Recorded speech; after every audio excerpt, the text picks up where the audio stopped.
Hello BookTube. Today I'm going to attempt a tag video. This is pretty new for me. The tag is Steve Donahue's tag. It's 28 random questions, and I have them here on my phone. So, question number 1. How old is your oldest living relative? That's an easy one to start off with because I have no idea. It's not something I've ever looked into. Question number 2. As an adult, have you ever been in a fight? Nope. I have never been in a fight, and I am not particularly interested in getting in a fight. Number 3. Have you ever been slapped in public? The answer is no. I'm getting the sense that maybe I'm a little bit young for this tag or something because these are not experiences that I'm familiar with. What's the largest non-human animal you've seen in person? I once saw a whale at like a water park. That's all I can really think of. Have you ever had serious surgery? No, not serious surgery. If you could only compare the novels of Cormac McCarthy to one kind of garbage, what kind would it be?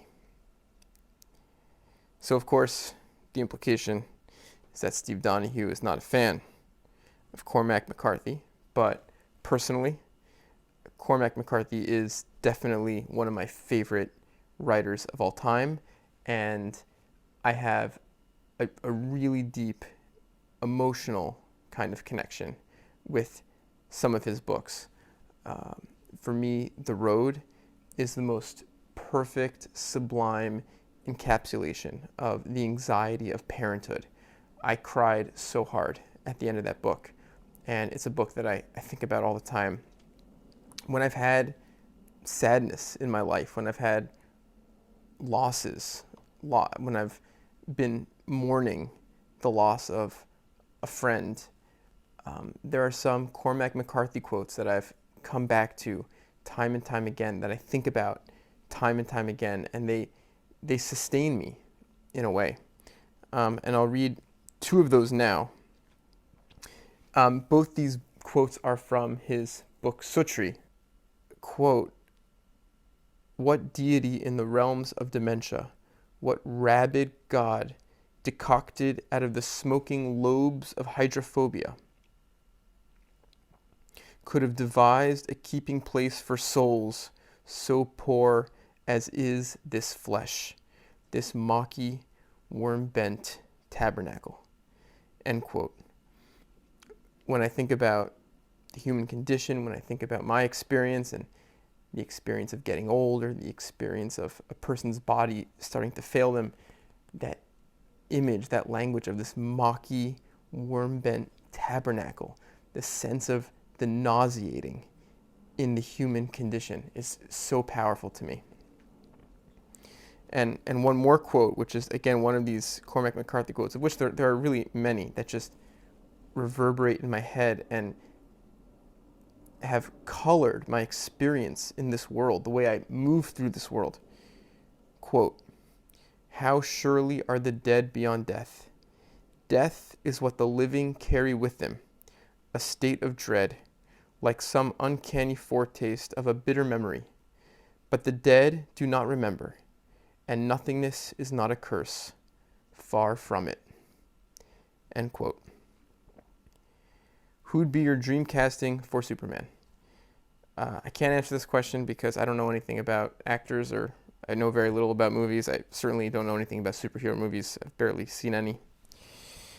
What's the greatest amount of physical pain you've ever been in?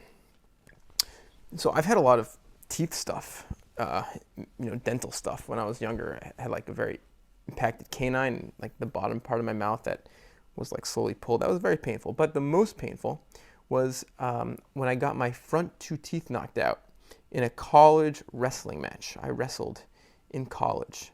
I still wrestle from time to time.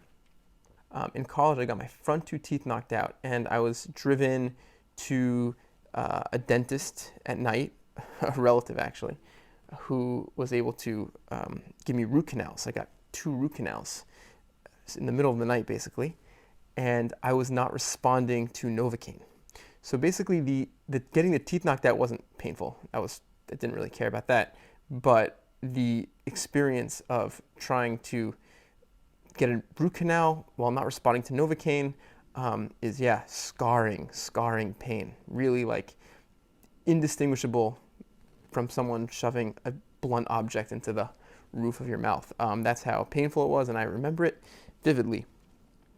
Also, after I had like the surgery to get 2 implants, and my front 2 teeth are fake. That was a pretty serious oral surgery, and I did not take any painkillers after that. I don't really know why. I was, again, in college at the time, and that was sort of something, point of pride, I guess. In retrospect, didn't make a lot of sense because I remember that pain. It was extremely painful, and I took no Advil, no Tylenol, no nothing, like no painkillers at all. Even though I had some like heavy-duty Tylenol with codeine, like really serious prescription stuff. And yeah, I think if that were to happen again, I probably would have taken the painkillers, but yeah, at the time I just chose not to. Okay, do you believe in God or gods? This is a question which I don't like answering. In quantum mechanics, there's like this concept of a wave function, like a superposition of multiple realities that can coexist. You know, the Schrodinger's cat idea of a cat which could be simultaneously 2 things. And so there's certain philosophical questions where I sort of feel that way, where I exist in a kind of superposition of different ideas, overlapping ideas. And if you look too hard at a wave function, in the context of quantum mechanics, there's the idea of like the collapse of the wave function, that you sort of decide where you're at. And I choose not to collapse certain wave functions, I think. I could tell you where I'm not. I'm not at 2 particular points, which you might recognize along the spectrum of possible answers to this question. I do not believe in a highly particularist kind of God. I don't think that I'm heir to some tradition that is uniquely correct and gives me some sort of like privilege over other people who were not heir to this historical truth, and therefore I'm saved in a way that other people are not saved, or that I have this sort of classified, valuable information that other people don't have access to.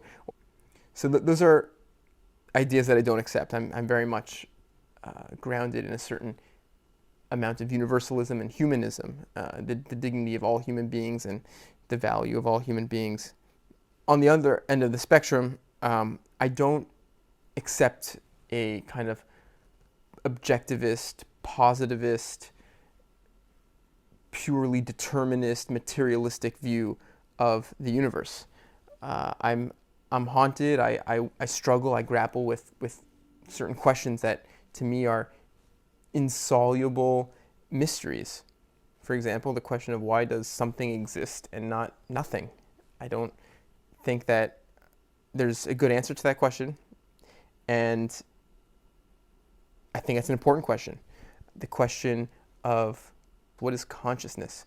I think about, for example, a thought experiment called the Chinese room, where you can construct a scenario, theoretically speaking, of course, hypothetically, in a thought experiment where you have a system that can hypothetically pass a Turing test.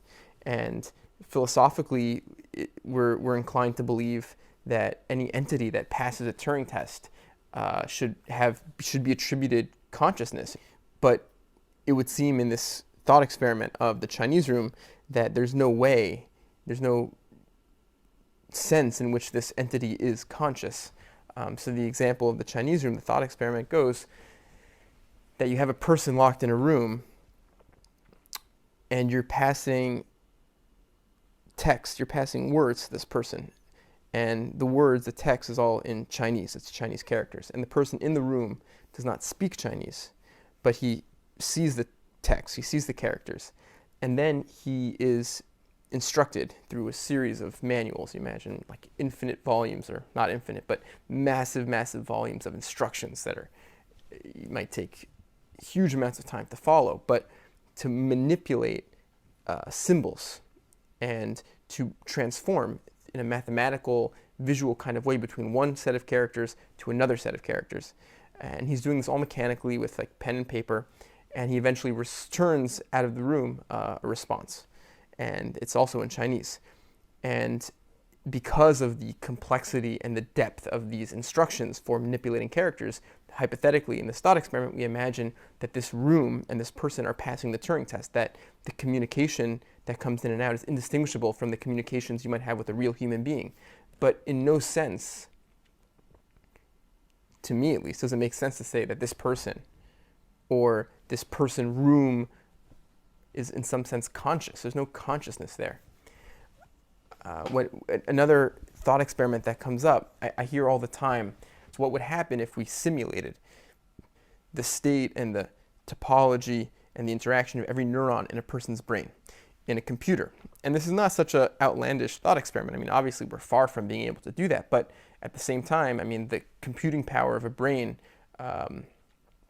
is not an absurd amount of computing power. We can measure the energy consumption of the brain and come to some mathematical conclusions about the very upper bound of the amount of computation going on there. And this is not such an outrageous amount of computation. And so the idea that we might be able to simulate all the neural interactions and computational elements of a brain in a computer is not something that's so unimaginable in the mid to far off future. So if you take a very materialistic, objectivist view of the world, that there's nothing other than physical stuff, then you would have to accept that this simulation would be conscious, just like any human being is conscious, because you've simulated a full human mind. You've basically just copied the state or the computational capacity of a brain and just put it onto a different piece of hardware. And so nothing would change. And that's reasonable. It's very reasonable. But of course, like, what would happen if you were able to just do that for like a split second of extreme pain, one of the most painful experiences, and you were to simulate that in a loop? Would that make you like a moral monster, because this like simulation is running in a computer? I think that's hard to accept. But if you assume that this simulation is fully conscious and you're just running this loop of pain, then how do you get around that? But I don't know. I mean, my inclination is to say that no, that doesn't make any sense. If you're dealing with just a loop of bits, a computational loop, even if you're technically simulating something that went on in a person's brain, it's hard for me to understand that as being a conscious entity. And there are other questions, like the question of the inverted spectrum. If my color spectrum was inverted, and that I saw red as the antipode, the antithetical point on the color wheel, than another person, we would have no way of knowing. We'd have no way of communicating that difference, because our experience of the world and the way we verbalize the world would be totally the same. Colors would contrast in the same way, and we would be able to perceive reality in the same way. And so this sense that there's like phenomenology, there's a certain experience which cannot be communicated and that cannot be appreciated except through direct experience, I think is very troubling to the purely materialistic view of the universe. And I wonder about this question. I mean, to me, it would seem extremely unlikely if everyone's color wheel was like perfectly aligned. Like, what would be the odds? Like, what determines the alignment of our phenomenological color wheel? Maybe seems perfectly reasonable for me to assume that everyone's color wheel is sort of like spins, and maybe at some point in brain development gets fixed, but it's like random, but how would we ever know? Of course, this is like very, very speculative questions of phenomenology and philosophy of mind, but to me, these are troubling questions. Other questions that I, wonder about is the sense in which nature feels and seems to be very fine-tuned.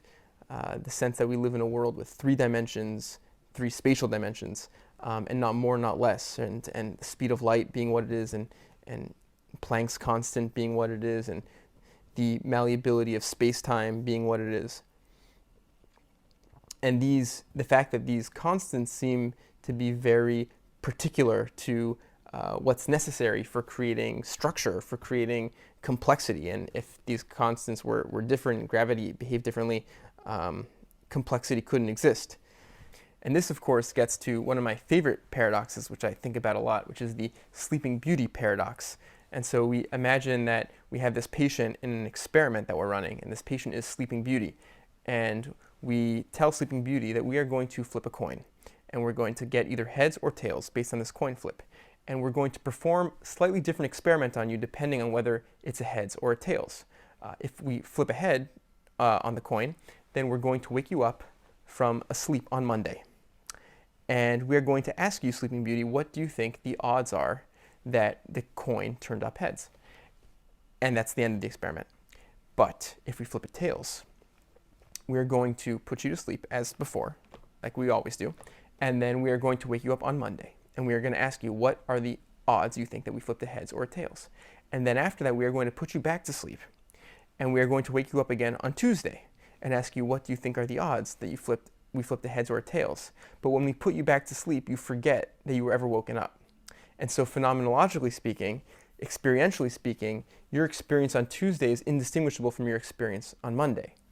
And so this creates a really, really interesting paradox, because on the one hand, we know that a coin flip is 50-50, and you're asking Sleeping Beauty what she thinks the odds are of a coin flip.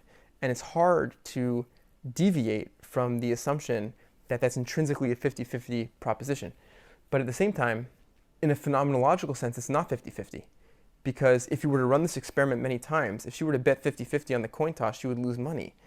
In some sense, the probability seems to be skewed by something very subjective to her unique experience, that in some sense for her, the coin toss is actually 66.6, 33.3, meaning 2/3 to 1/3 that it was tails.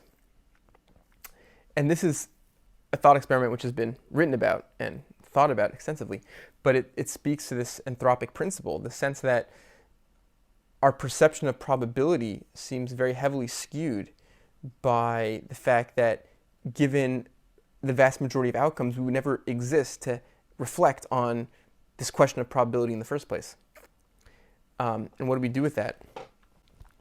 I think one approach which a lot of people who are in the materialist camp would take is just to accept what seems to be probably a growing consensus in the scientific community, one of these sort of popular and probably, as far as I know, possibly correct theory of the world, which is like we live in a multiverse. And maybe we live in a multiverse such that every single possible configuration of matter is explored, this sort of very ergodic hypothesis that every single configuration exists out there. And if that's the case, then there's no real mystery that we have conscious life, because we have conscious life and we have every possible form of conscious life and also every possible form of unconscious matter in every single possible configuration. But I think it raises other questions, because once we start thinking in terms of the exploration of all possible states of matter, we can think relatively precisely from a mathematical standpoint about the likelihood of different configurations. And configurations that are very likely, which might be very small configurations of atoms we'd expect to see all over the place in the multiverse, many, many, many more times, compared to extremely unlikely configurations. Maybe every configuration is seen an infinite number of times, but different configurations might be seen relative to each other more frequently or less frequently. And so it seems that our configuration, the universe that we're observing, should be a very, very rare configuration, very unlikely. Because it's extremely complex and it seems to be extremely well formed. Whereas another configuration seems to be much more likely. And so even if they both happen an infinite number of times in our hypothetical or very real multiverse, it seems that one should happen much, much more frequently than the other. And the much more frequent configuration would just be matter as a computationally viable unit, like a computer chip or brain matter or something, in such a way that it is the exact state, the exact configuration of my brain at this current moment. And then maybe it flickers out of existence. And if that were to happen, then this particular moment that I'm currently living in would be completely indistinguishable, whether I lived in the universe that I think I live in, or whether I just was a brain floating in the matter in the wild vastness of a multiverse that just flickers in and out of existence at one particular moment. And I think the brain flickering out in and out, or the computational machine flickering in and out in a multiverse that explores all possible configurations of matter seems much, much more common and should be much, much more likely than this massive, highly ordered universe that we live in. And so that, of course, falls into a deep solipsism, which I'm not really willing to accept. And so all this is to say that the question stands. The question stands. And these mysteries stand. And for me, that mystery, that sense of the unknown is very important. And it's sort of fundamental to the way I inhabit the world. And I live in this world. Next question. Have you ever been good and properly drunk? The answer to that question is no. Never. Don't have the temptation to do it, to be honest. My experience around drunk people actually is that they're often quite annoying and that they require help, getting home, or depending how drunk they are, more help than that even. And it's just not attractive to me, not appealing to me. I enjoy drinking a beer every now and then, or some wine, but I haven't, and I'm not interested. To the best of your knowledge, what's the closest you've ever come to death? I don't know. Can't think of anything. Which Star Trek character would the person who knows you best compare you to? I have no idea. I've never really watched any Star Trek, and the people, I guess, who have watched Star Trek have never told me who they would compare me to, so cannot answer that. Have you ever had your life radically changed by a book? So my answer to this question is yes and no. I can think of many books that when I read them were a revelation to me. Cormac McCarthy, of course, being one of those authors whose books were really a total game changer. They opened my eyes and made me see things differently. And there are many books like that, of course.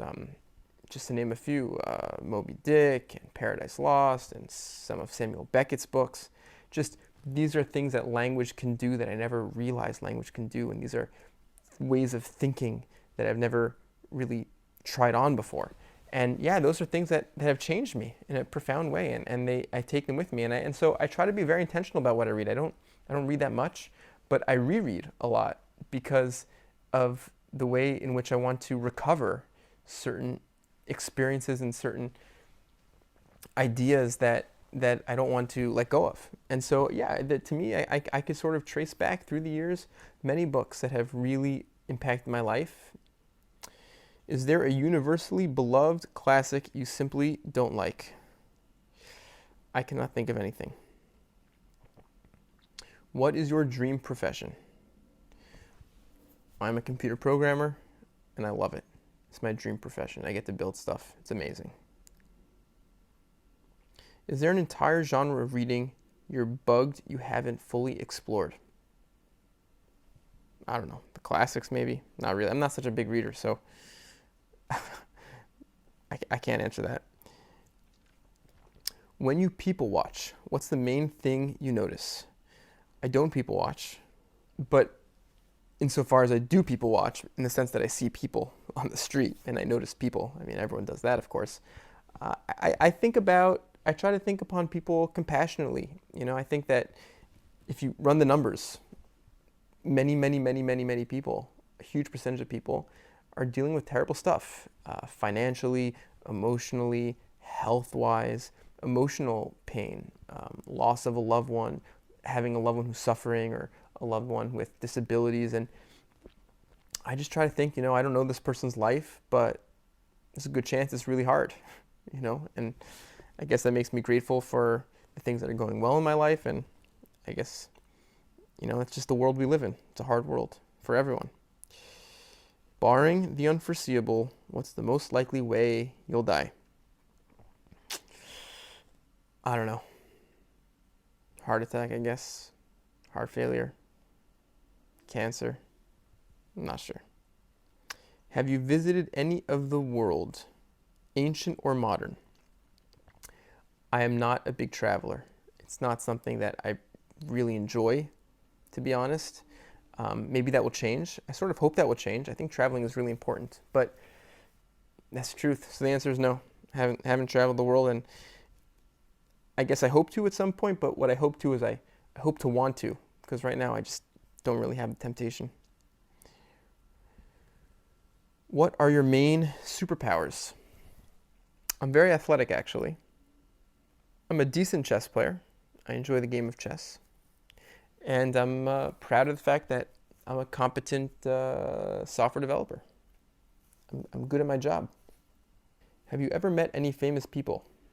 No, but I also, if I did, I probably wouldn't even remember. To be honest, I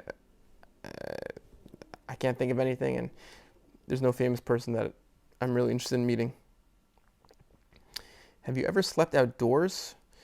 If I remember correctly, Steve Donahue meant like with no sleeping bag and no tent. So I can think of two occasions where I slept outdoors with a sleeping bag, and not something that I particularly enjoyed or aspire to do again. I mean, it was fine. So I don't know if my answer is yes or no to that question. Would you make a good parent, or if you're already a parent, how much do your children hate you? So I am a parent. Being a parent is very central to my identity and to what gives me meaning and joy in life. I think I'm a good parent. For me, I think most of the time, parenting comes very easy and feels really great, and I think I'm good at giving a lot of love to my children and to spending time with them and to caring about them and to being engaging with them and educating, engaging with their minds. Keep in mind that my two children are still very young. But at the same time, there's like a 5-10% of the time, which is really hard for parents, dealing with maybe discipline or obstinacy or dealing with boundaries or dealing with, all sorts of aspects related to getting older that are huge challenges. And I guess for every parent in the world, you have to struggle with that. And I guess we all do the best we can. New Kids on the Block or the Backstreet Boys? So I honestly don't think I've ever in my life heard a song from the New Kids on the Block. Certainly can't think of one. Maybe I heard one and didn't know what it was. I could think of some Backstreet Boys from my childhood when I was much younger, like I guess like younger than middle school even. I was really young back then. And so maybe I have like some glimmer of nostalgia or something for that, but not really my type of music. In my BookTube newbie tag, I actually mentioned there what my greatest concert experience was of all time, but it wasn't New Kids on the Block or Backstreet Boys. Have you ever been on stage in front of an audience? Yeah, done some public speaking. I don't know, in high school I did some drama. It was nice. It was good. I think I'm a good public speaker when I need to be. At the moment, what's your favorite non-BookTube YouTube channel? So there are a lot of channels I enjoy. There's some chess YouTube channels that I really enjoy. There's some political YouTube channels I enjoy. Three Arrows, I think, is the name of a channel that I really like. But a channel that I've been watching a lot recently, because it intersects with a hobby of mine that I'm pursuing and really enjoying, is Magnus Mitbo, who's a rock climber and does all sorts of rock climbing and strength training. Because rock climbing is a hobby that I picked up recently and I'm pursuing and trying to get better at, and I enjoy his channel. So there you go. Have you ever passed out while sober? I feel compelled to be honest in all my answering all these questions, so I will answer this one honestly. Embarrassingly, once I have, I used to give platelets as often as I could. I still do give blood every now and then, not as frequently as I used to. But I used to give blood and platelets as often as I could, and one time I really had to go to the restroom, and I got up and ran to the bathroom, and I ended up passing out. It's a little bit embarrassing because when you give platelets, you didn't really lose any red blood cells, so there was no real excuse for passing out other than I was a little bit disturbed maybe by the fluids that were filling the bags and were just removed from my arm, and I don't know. So it happened. Someone caught me, which was nice of them. Last question. How strong are you? Physically, intellectually, emotionally? So, emotionally, I don't know. Probably not so strong. I haven't really been tested emotionally, which I guess is a good thing, but it's probably people who are tested emotionally are probably stronger emotionally.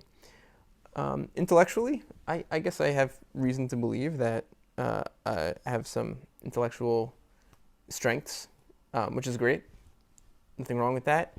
But over the years, I've come to grow very skeptical, very suspicious of intellectual strengths in a way. I mean, obviously they're nice to have. They're not bad per se, but I find that they make it very easy to be stubborn in one's views. Thinking that I'm smart, or a person who thinks they're smart, I feel like runs the risk of being less open to other experiences, other perspectives, other ideas. They run the risk of relying on their sense of intellectual superiority to dismiss other people's lived experience, to be less empathetic. There's a risk of using your sense of intelligence as like a cudgel to tell other people why they're wrong, and I think that's a real danger. And of course, to me, much more important than how smart I am is the capacity to be creative, to think creatively, and of course to work hard. I think the most important things that I've achieved because I've worked hard, and anyone can work hard. And then lastly, strength-wise. So yeah, to be totally honest, I think I'm very strong. I wrestled in college, and I wasn't a particularly good wrestler. I wrestled Division III. I didn't win so much. I lost more than I won. But even to be a bad Division III wrestler, man, you have to be really, really strong. I mean, that's the truth. I worked really hard. I trained really hard. I was in incredible shape back then. Now over the past years, I've still competed every now and then in like an open tournament here or there. And when I do that, I train really hard. I've trained boxing. And boxing for me is so much fun. If it wasn't for fear of like getting brain damage during sparring sessions, I would box all the time. Like really the most fun experience that I had, and the training there was so brutal, so intense. Now I train for rock climbing. I'm trying to get better at rock climbing. It's my new hobby. I really enjoy it. My goal, which I feel like I'm really closing in on, is climbing a 512, which from my perspective right now feels like a really exciting milestone, a really serious grade. And so to give a sense of what I'm talking about, I mean, this is all rough estimates, but like I could probably do like 120 straight push-ups, 30 if not more pull-ups. I could do about 5 muscle-ups. I could probably do about 30 dips. So there you go. 28 questions from Steve Donahue. Thank you, Steve. Have a good night.